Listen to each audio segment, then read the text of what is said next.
This is my short subject number 39 entitled Brown & Sharpe Precision Instruments. Howdy once again, it's Mr. Pete, your YouTube shop teacher, and here I am again in my humble machine shop.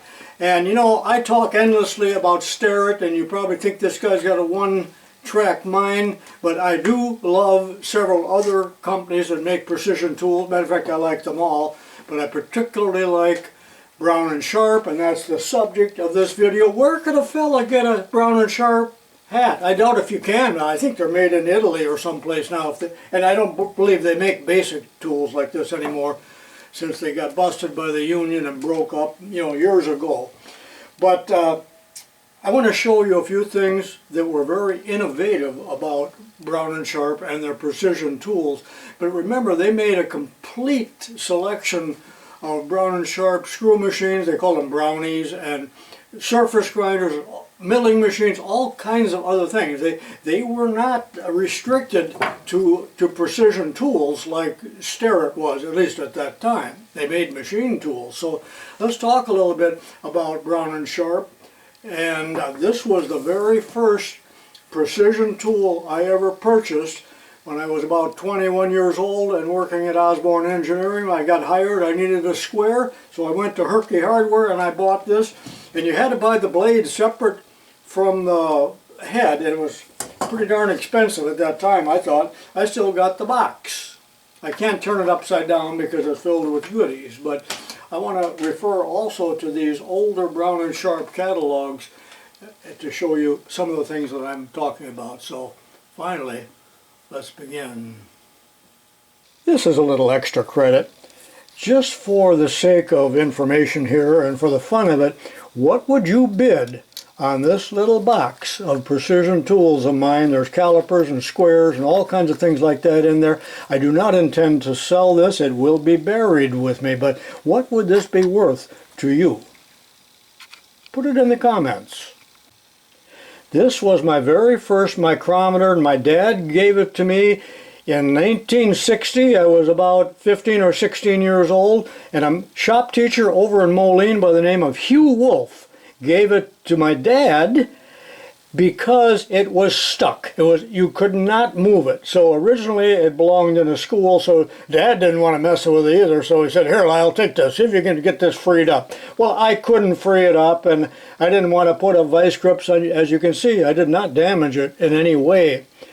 But I put it in a soup can of liquid wrench. That's about all we had back then, for weeks, and I forgot about it, and I came back to it, and I finally worked it back and forth, and I got it freed. But I'm still not done. Hang on. What I'm telling you now will be leading up to the famous Brown & Sharpe slant line micrometers. But when I finally got this thing freed up, remember, I'm 16.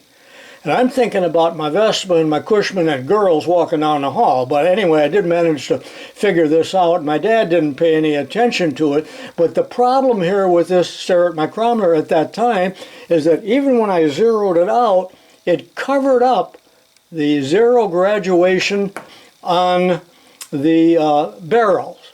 Do you understand what I mean? So you really couldn't read it, especially a beginner couldn't begin to read it. So what would I do about that? You know, I'm not the smartest guy around, but finally I deduced that what if I trim the barrel here a little? So I put it in the hardened lathe at LP High School in 1960, and I trimmed off just a minute amount here, and I think I did it 2 or 3 times until I knew that I couldn't take off too much, but eventually I took off just the right amount, and everything lined up just as I showed you when this was assembled. So what do you think of that? And that might solve a problem for some of you guys out there. But now let's move on to Brown & Sharpe. Enough with the Starrett already. This was my dad, who died in March of 1966, and at that time I had no money. So that's when I went to work in graduate school at Osborne Engineering, and so did my brother.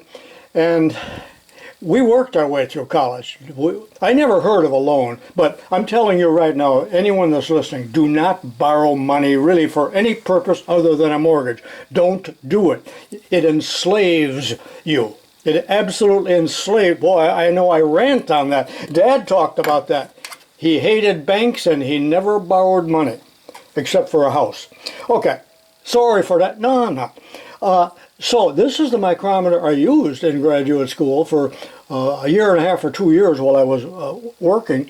And at that time, my brother needed a micrometer, so he bought a Brown & Sharpe slant line micrometer. And there's a picture of it on the front of this catalog. This catalog's probably from the 60s. And it came in a little leather case that was almost like the old eyeglass case that hinged open like a coffin. I was so jealous of Jan over the years that he had that slant line as opposed to, I didn't appreciate this yet, but it worked perfectly. And at that time I realized that that would have solved my problem.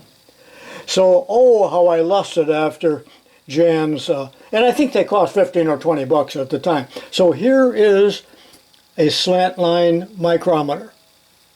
Have you ever seen one? You know, they made millions of them, I'm sure. Let me close it all the way and show you why I think that it was a good idea. But I don't think that it succeeded that well in the marketplace.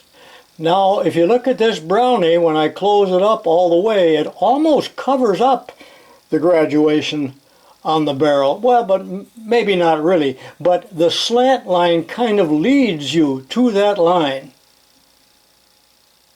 Now, someone in the comments of a thread that I watched someplace said that this was confusing to people, but I don't think it was confusing. So I just think that it was a great innovation by a great company. Let me show you a few pictures out of that Brown & Sharpe catalog. I'm not positive, but I think that this is the catalog that introduced the slant line micrometer. Let's take a look inside. And on page 12 is a description and an explanation of the slant line micrometer and its advantages. And here's what they think are the advantages of that wonderful micrometer. By the way, I forgot to mention how much I love the old Lufkin brand micrometers. They're as good as any. They are great micrometers. And out of the other Brown & Sharpe catalog comes this really neat picture which compares the straight line graduations with the slant line. Thou shalt not covet thy neighbor's property, but I sure did covet my brother's little slant line micrometer. Some of you might think that I'm really an oddball because I had friends when we were growing up that had ragtop Chevy 409s and you name it. They had all the neat cars, the GTO. I didn't want any of that stuff. I wanted stuff out of these catalogs. Here's the question of the day. Who is this man? The answer will be revealed at the end of this video.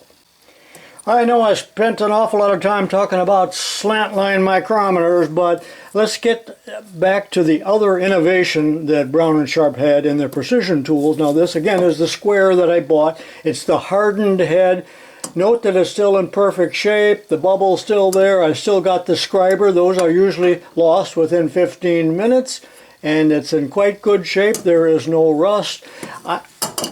Somebody called me crude once, but I think I really take good care of my precision instruments. So this is still a wonderful tool. Every bit as good, maybe better than a stair. Well, it couldn't be any better, but it's as good.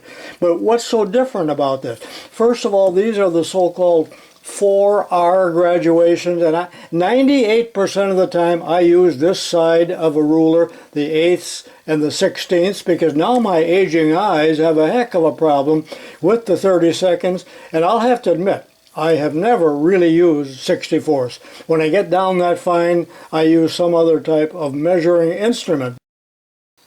I think this catalog is from the mid-60s, but I do not really know. Brown & Sharpe did not date them, and I'm not sure if they were introducing the bullet, or actually I said bullet. Bullseye markings is the correct term for that, and they're kind of explaining it here. Let me zoom in just a little bit for you.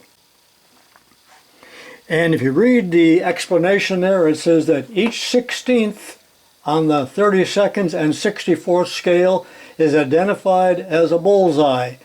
Each 8th by a numeral. Okay, now compare these two rules. The bottom, of course, Brown and Sharpe. The top one is unknown, but you can see the bullseye there. Do you think that helps? Does it make it easier to read, or does that mean nothing to you? 1 week after I bought the Brown and Sharpe square 12-inch in LaSalle, Illinois at Herky's Hardware, I determined when I'm back at school in Bloomington that I needed a 6-inch square, so I went to Sears Roebuck, which was in a brand new mall there. It was called Eastland Mall, I believe, and I bought this 6-inch Craftsman square, still in perfect condition, but not satin chrome. And it served me very well. It was a quality piece as well. And at that time, I was already wearing glasses, and I was using a lot of the old-style verniers that they had there at the shop. I couldn't read them. Remember, the verniers were just tiny back then, so that's when I bought this for $1 or $2 at Sears also. So that was the beginning of my purchase of tools. Well, do you now consider me a traitor that I am a lover of Brown and Sharpe tools? Put it in the comment, ring the bell, give me a thumbs up if I deserve it, and be sure and watch my million other videos. See you next time. This is Mr. Pete saying so long for now. I didn't really expect anyone to know who this is or was, because I wouldn't have known if someone had showed me that picture. But this is Lucien Sharpe, the founder of Brown and Sharpe and the inventor of the first practical micrometer shortly after the Civil War.